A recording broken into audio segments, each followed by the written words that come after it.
Welcome students. Trial passage for the upcoming legal skill tests at the rate 100 words per minute. Ready? Your dictation starts within 5 seconds. Start. This order shall dispose of application for grant of anticipatory bail filed on behalf of petitioners.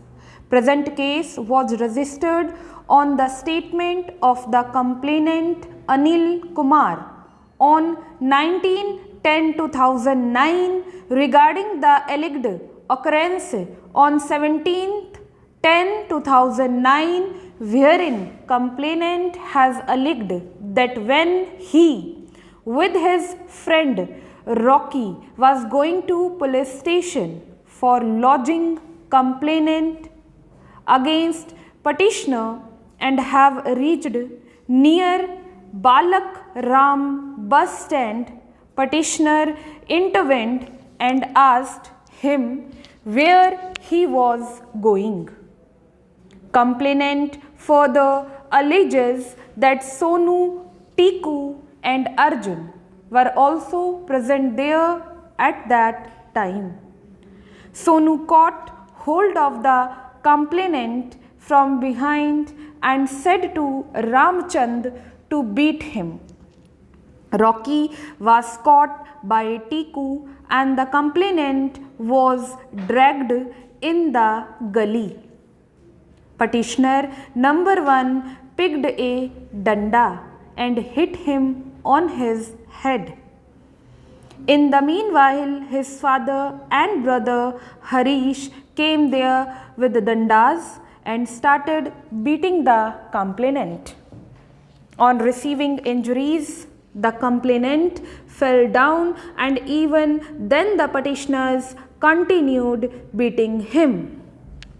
It was further alleged that the complainant became unconscious and when he was taken in the police, when he regained consciousness and saw his brother Shiv Kumar and Deepak are also having received injuries.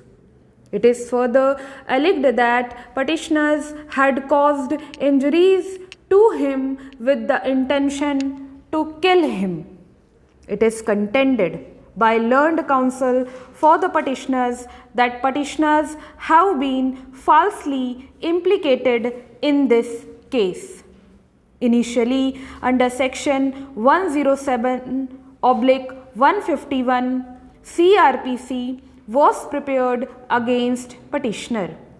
Later on, present FIR was registered on 19th October 2009.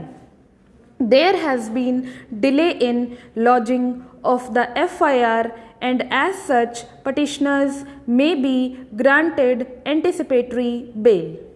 On the other hand, it is contended by learned counsel for the state that as per statement of the complainant, present petitioners gave beating with danda to the complainant and his brothers Shiv Kumar and Deepak, who also received injuries.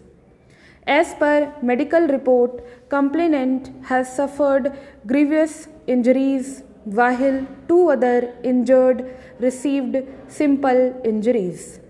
Petitioners are absconding and they are not joining the investigation and such bail application should be dismissed. As per FIR, serious allegations have been made against petitioners. Petitioners have caused serious injuries to one of the injured, while simple injuries have been caused to other. The apex court has laid down the following proposition with regard to grant of anticipatory bail. The power under section 438 CRPC is of an extraordinary character and must be exercised sparingly and in exceptional cases only.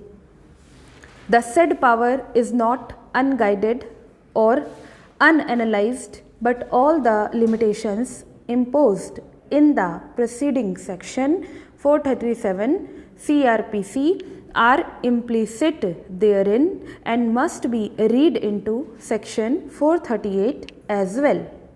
In addition to the limitations imposed in section 437, the petitioner must further make out a special case for the exercise of the power to grant anticipatory bail. Supreme Court in a recent decision HDFC versus JJ Mann observed, the object of section 438 CRPC has been repeatedly explained by this court and the high courts to mean that a person should not be harassed or humiliated in order to satisfy the grudge or personal vedanta of the complainant. But at the same time, the provisions of section 438 CRPC cannot also be invoked to exempt the accused from surrendering to the court after the investigation is complete and if charge sheet is filed against him. Stop.